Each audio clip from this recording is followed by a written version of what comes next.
Hello എൻ്റെ മക്കളെ, ഇന്നൊരു സന്തോഷ വാർത്തയുണ്ട് കേട്ടോ. ഇപ്പം 8 മണിയാവാറായി. എൻ്റെ അണ്ണൻ ജോലിയും കഴിഞ്ഞ് വന്നതേ ഉള്ളൂ കേട്ടാ. അല്ല, കടയിലൊക്കെ കിറുമുക്കി കടയിലൊക്കെ ഇരുന്നിട്ടൊക്കെ വന്നത്. അപ്പോഴാണ്ട് അവിടുന്ന് ചെറുകുളത്തു നിന്ന് ചക്ക കൊണ്ടുവന്ന്. ഈ ചെറുകുളത്തു നിന്ന് തന്നെ എല്ലാ കൊല്ലം മുമ്പേ ചക്ക കൊണ്ടുവരുന്നത്. പിന്നെ ഇവിടുന്നൊക്കെ നമുക്ക് കിട്ടത്തുള്ളൂ. ഈ വർഷം ആദ്യത്തെ ചക്കയല്ല, ഇത് രണ്ടാമത്തെ ചക്ക. മേലത്തെ താത്ത എനിക്ക് അരമുറി ചക്ക തന്നായിരുന്നു. അരമുറി അല്ല, എന്നാലും അതിൻ്റെ പകുതി. പിന്നെ ഇത് കണ്ടേ ഇത്രയുള്ള ചക്ക. വിളഞ്ഞോ ഇല്ല ഇത് നോക്കട്ടെ. എൻ്റെ അമ്മേ ചക്കോ ഭയങ്കര പാടില്ല കേട്ടെ.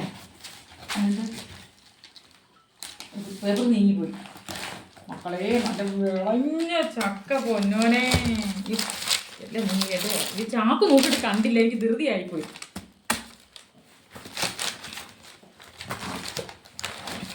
കൂടുതലും നമ്മുടെ അവിടെ എന്തറിയാമോ, പച്ചയ്ക്ക് തിന്നാൻ എനിക്കും എൻ്റെ അണ്ണനും എൻ്റെ മക്കൾക്കൊക്കെ ഭയങ്കര ഇഷ്ടമാണ് കേട്ടോ.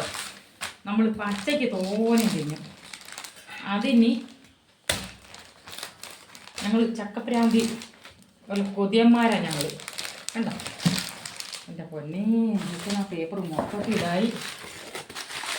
സത്യം പറഞ്ഞ ഇത് എനിക്കൊരു ഗർഭിണി പെണ്ണുണ്ട് ഇവിടെ കേട്ടാ. സത്യം പറഞ്ഞ ഞങ്ങളുടെ ആ പെണ്ണിൻ്റെ ചേട്ടനെ നമ്മൾ ഓട്ടമുണ്ട്. നമ്മൾ എവിടെ വേണമെങ്കിലും വിളിച്ചുകൊണ്ട് പോകുന്നത്. എത്ര വർഷമായെന്നറിയാമോ. അപ്പോൾ ഞാൻ ഇപ്പോൾ ആ ഗർഭിണിയാണ്, രണ്ടാമത്തത്. മൂത്തത് മോള്. എന്തെടുത്താലും ആ കുഞ്ഞിന് ഇച്ചിരി കൊടുക്കും. കഷ്ടമില്ലേ. അല്ലെങ്കിൽ ഗർഭിണിയെ അല്ലെങ്കിൽ അവർ വയ്ക്കുന്ന സാധനങ്ങളൊന്നും ഇഷ്ടമല്ല. മറ്റുള്ളവർ വയ്ക്കുന്ന സാധനങ്ങളൊക്കെ തിന്നാനും കുടിക്കാനൊക്കെ ഇഷ്ടം. അപ്പോൾ 2 ചക്കച്ചോള എൻ്റെ കുഞ്ഞിന് കൊടുക്കുക. വയറ്റിൽ കിടക്കുന്ന കൊച്ചും കൂടെ തിന്നിട്ട്. പിന്നെ എൻ്റെ അണ്ണൻ തന്നെ ഈ ചക്കയുടെ കൂടെ കരിവേപ്പിലയും കൊണ്ടുവന്ന്. സത്യം പറഞ്ഞാൽ ഇത് മതി.